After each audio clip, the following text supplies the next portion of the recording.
በአሜሪካ የምትኖሩ ኢትዮጵያን የስራ ፍቃድ ወርክ ፐርሚት ያላችሁ ወይም ለማደስ የምትጠበቁ ኢትዮጵያን በሙሉ ይህንን ቪዲዮ እስከ መጨረሻ ድረስ እንድትከታተሉ በአክብሮት ተጠይቃለሁ። በቅርቡ የዩናይትድ ስቴትስ የዜግነትና ኢሚግሬሽን አገልግሎት ዩኤስሲአይኤስ እና የሀገር ውስጥ ደህንነት መስሪያ ቤት ዲኤችኤስ በስራ ፍቃድ አሰጣጥና እድሳት ላይ ከፍተኛ ለውጥ የሚያመጡ 4 አዳዲስ ህጎችን አሳልፈዋል። እነዚህ ህጎች የስራ ፍቃድ እድሳት ጊዜን፣ የቆይታ ጊዜን፣ የማመልከቻ አቀራረብን ሙሉ በሙሉ የቀየሩ ናቸው። ትንሿ ስህተት ወይም መዘግየት በህጋዊ መንገድ የመስራት መብታችሁን ሊያሳጣ ይችላል እየተባለ ይገኛል። ስለዚህ ዩኤስሲአይኤስ አዲስ ያሳለፋቸውን 4ቱንም ህጎች ሙሉ በሙሉ የማወቅ ግዴታ አለባችሁ፣ ምክንያቱም ህጋዊ መብታችሁን ስለሚያሳጡ እየተባለ ይገኛል። በዛሬ ቪዲዮ 4ቱንም አዳዲስ ህጎች እነግራችኋለሁ። ከዛ በፊት እኔ ለማታውቁኝ ሰዎች ጆስ ይባላለሁ። እንደዚህ አይነት ከዩኤስ ኢሚግሬሽን ጋር የተገናኙ ቪዲዮ ስለሆነ ማዘጋጀው። ለዚህ ቻናል አዲስ የሆናችሁ ቻናሉን ሰብስክራይብ ማድረጋችሁ እንዳትረሱ፣ ቪዲዮንም ላይክ ያደረጋችሁ መጀመራችሁን እርግጠኛ ሁኑ። ወደ ጉዳያችን ንግባ።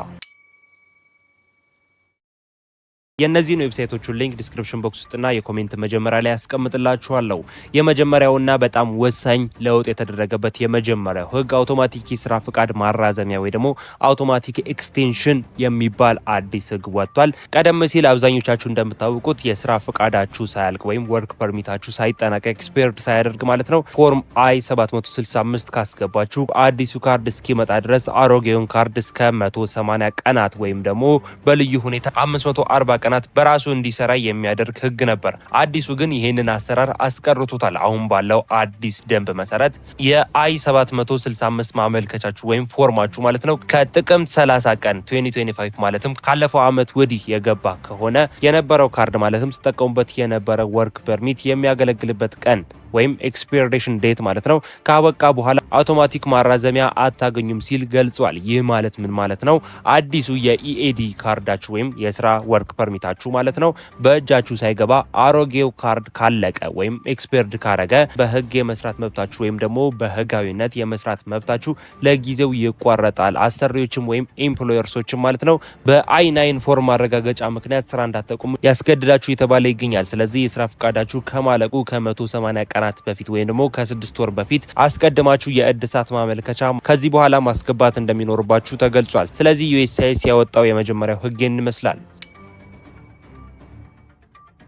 በሁለተኛ ደረጃ ዩኤስሲአይኤስ አዲስ ያወጣው ህግ የስራ ፍቃድ ቆይታ ወይም ደግሞ ቫሊዲቲ ፔሪድ ተቀንሷል። ቀደም ሲል ለጥገኝነት ጠያቂዎች ወይም ደግሞ አሳይለም አፕሊካንቶች አሳይለም ለሚጠይቁ ሰዎች እንዲሁም ደግሞ ግሪን ካርድ ለሚጠባበቁ ፔንዲንግ ሁኔታ ላይ ያሉ አይ 485 ፎርም ሞልተው የግሪን ካርድ ለማግኘት ለሚጠባበቁ ሰዎች እንዲሁም ደግሞ ለስደተኞች የሚሰጡ የኢኤዲ ካርዶች ወይ ደግሞ የወርክ ፐርሚት ካርዶች ማለት ነው እስከ 5 አመት ድረስ ያገለግል ነበር። ወይም ደግሞ የፎርሞች እንደነገርኳችሁ አሳይለም ጠይቃችሁ ካገኛችሁም ሊሆን ይችላል፣ ግሪን ካርድ ካገኛችሁም በኋላ ሊሆን ይችላል፣ ወይም ደግሞ የወርክ ፐርሚት የስራ ፍቃድ ካገኛችሁም በኋላ ከዛሬ የሚያገለግለው ለ5 ዓመት ያክል ነበረ። በአዲሱ የዩኤስሲአይኤስ መመሪያ መሰረት ግን ይህ አሰራር ተቀይሯል። ለፔንዲንግ አሳይለም እና ለፔንዲንግ አጀስትመንት ኦፍ ስታተስ ወይም ደግሞ አይ 485 አመልካቾች ማለት ነው የሚሰጠው አዲስ ወይም የታደሰ የስራ ፍቃድ ከፍተኛ የቆይታ ጊዜው ለ18 ወራት ወይም ደግሞ ለ1 ዓመት ከ6 ወር ብቻ እንዲሆን ተደርጓል። የ5 ዓመት የነበረው አሰራር ሙሉ በሙሉ ተሰርዞ ለ1 ዓመት ከ6 ወር ብቻ ነው ትልቁ ወይም ጣሪያው ሊያገለግል የሚችለው። እንዲሁም ደግሞ ለቲፒኤስ ተጠቃሚዎች የስራ ፍቃድ ርዝማኔ ወይ ደግሞ ወርክ ፐርሚት ፔሪድ የምንላቸው ማለት ነው ለ1 ዓመት ወይም ደግሞ ቲፒኤስ ቴምፖራሪ ፕሮቴክሽን ስታተሳቸው እስከሚያበቃበት ጊዜ ብቻ እንዲያገለግል መወሰኑን ዩኤስሲአይኤስ አስታውቋል። ይህ ማለት በየአመቱ ወይም ደግሞ በየ1 ዓመት ታኩሉ ማለት ነው የስራ ፍቃዳችሁን ማደስ ይኖርባችኋል ማለት ነው። ስለዚህ የቀን መቁጠሪያችሁ ላይ ወይም ካላንደራችሁ ላይ ካሁኑ የሚያበቃበትን ጊዜ ወይም ኤክስፓየርድ የሚያደርግባቸውን ጊዜያቶች መመዝገብ ይኖርባችኋል። ምክንያቱም ጊዜው ካለፈ ወይም ሳታድሱ ካለፈ እንደነገርኳችሁ ትልቅ ዋጋ ስለሚያስከፍል። ሁለተኛው ዩኤስሲአይኤስ ያወጣው አዲስ ህግ ይህን ይመስላል። ሶስተኛ ዩኤስሲአይኤስ አዲስ ያወጣው ህግ ማንኛውም ያልተሟላ ማመልከቻ ያለ ማስጠንቀቂያ ወዲያውኑ ውድቅ ይደረጋል የሚል አዲስ ህግ አውጥቷል። ማመልከቻዎችን ያለ ተጨማሪ ማስረጃ ጥያቄ ወይም ደግሞ ያልተሟሉ ማመልከቻዎችን ብታስገቡ ለዩኤስሲአይኤስ ማለት ነው በቀጥታ ያለ ምንም ተጨማሪ ጥያቄ ወይም ደግሞ እንድታስተካክሉም እድል ሳይሰጣችሁ ወዲያውኑ ወይም በቀጥታ ውድቅ እንዲሆን የሚያደርግ አዲስ ህግ አውጥቷል። ቀደም ሲል በዩኤስሲአይኤስ ማመልከቻችሁ ላይ የሆነ ፎርም ቢጓደል ወይም ደግሞ ፊርማ ቢረሳ ሊሆን ይችላል ወይም ማካተት የነበረባችሁ የሆነ ዶክመንት ሊሆን ይችላል። ለምሳሌ የክፍያ ደረሰኝ ማያያዝ ሊኖርባችሁ ይችላል። ወይም ደግሞ አጠቃላይ የሆነች ነገር ቢረሳ ዩኤስሲአይኤስ አርኤፍኢ ወደ እናንተ በመላክ እንድታስተካክሉ እድል ይሰጣችሁ ነበር ከዚህ በፊት የነበረው አሰራር። አሁን ባለው አዲስ አሰራር መሰረት ወይም አዲስ ህግ መሰረት ግን ማመልከቻችሁ ላይ አስፈላጊ መረጃ ወይም ደግሞ ማስረጃ ከተጓደለ የዩኤስሲአይኤስ ሰራተኞች ምንም አይነት ደብዳቤ ወይም ደግሞ እንደነገርኳችሁ አርኤፍኢ ወደ እናንተ ሳይልኩ ማመልከቻችሁን ወዲያውኑ ውድቅ ማድረግ ወይ ደግሞ ዲናይ ማድረግ የሚያስችል አዲስ አሰራር ወይም እንደዚህ አይነት አዲስ አሰራር መጀመራቸውን አስታውቋል። ስለዚህ ማመልከቻችሁ ውድቅ ከተደረገ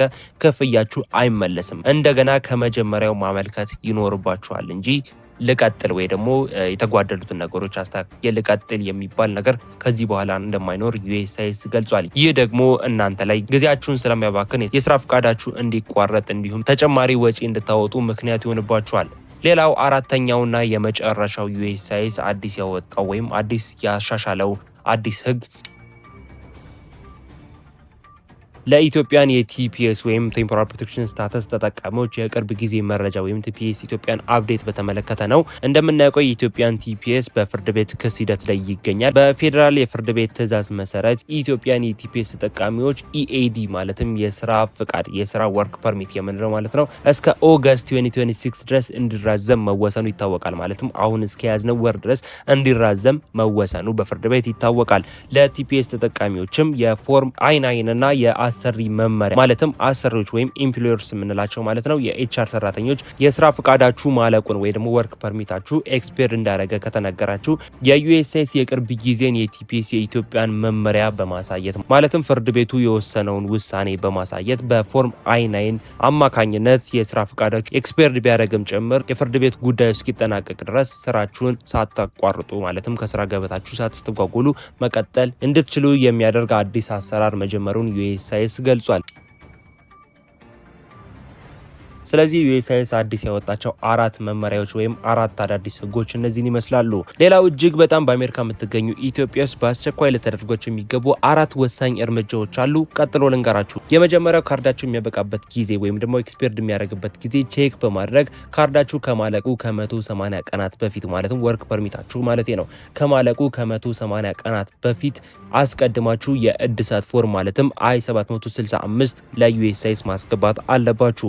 ሁለተኛው ማመልከቻችሁ በጥንቃቄ መሙላት አለባችሁ። ፎርሙ ላይ አላስፈላጊ ስህተቶች እንዳይኖሩ መጠንቀቅ አለባችሁ። እንዲሁም ደግሞ ሁሉንም ማስረጃዎች አያይዛችሁና ትክክለኛውን ፊ መክፈላችሁን 3 ጊዜ ደጋግማችሁ በማረጋገጥ ማስገባት አለባችሁ። ወይም እርግጠኛ ሆናችሁ ምንም አይነት ፎርሙ ላይ ስህተት እንዳልሰራችሁ ወይም ደግሞ የሚያስፈልጉ ሰነዶችን እንዳልዘነጋችሁ በማስታወስ ወይም እርግጠኛ በመሆን ብቻ ነው ማመልከቻችሁ ማስገባት ያለባችሁ። ሶስተኛው የዩኤስሲአይኤስ የመስመር ላይ አካውንት ወይ ደግሞ ኦንላይን አካውንት በመክፈት ማመልከቻችሁ ሁኔታ ወይም ስታተስ በየቀኑ መከታተል አለባችሁ። ወይም ማይ ዩኤስሲአይኤስ አካውንት በመጠቀም ሪኩዌስታችሁ ወይም ደግሞ ማመልከቻችሁ ያለበት ስታተስ ተከልክያለሁ ወይስ ተፈቅዶልኛል የሚለውን ነገር መከታተል ይኖርባችኋል ቀን በቀን ማለት ነው። እንዲሁም አራተኛው የማታለል ሰለባ እንዳትሆኑ መጠንቀቅ አለባችሁ። የኢሚግሬሽን ህግ ወይም የዩኤስሲአይኤስ ህጎች ማለት ነው በየቀኑ ማሻሻያ ስለሚደረግባቸው ወይ ደግሞ በየጊዜው ማሻሻያ ስለሚደረግባቸው ከህጋዊ ከሆኑ አካላት ወይም ከህጋዊ ከሆኑ አድራሻዎች ብቻ አዳዲስ ህጎችን ወይም የዩኤስሲአይኤስ ህጎችን መከታተል አለባችሁ እንጂ ሌሎች መረጃዎችን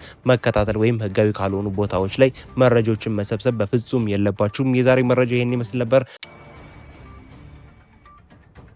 አሪፍ ኢንፎርሜሽን በግልጽ ባጭሩ ሼር እንዳረፋችሁ ተስፋ አድርጋለሁ። ሀሳብ አስተያየት እንዲሁም ጥያቄያችሁን ኮሜንት ላይ ጻፉልኝ። ለዚህ ቻናል አዲስ ሆናችሁም ቻናሉን ሰብስክራይብ ማድረጋችሁን እንዳትረሱ። ቪዲዮንም ላይክ ያደረጋችሁ ምን ያህል እንደወደዳችሁት እንደተመቻችሁ እንደጠቀማችሁ አሳውቁኝ።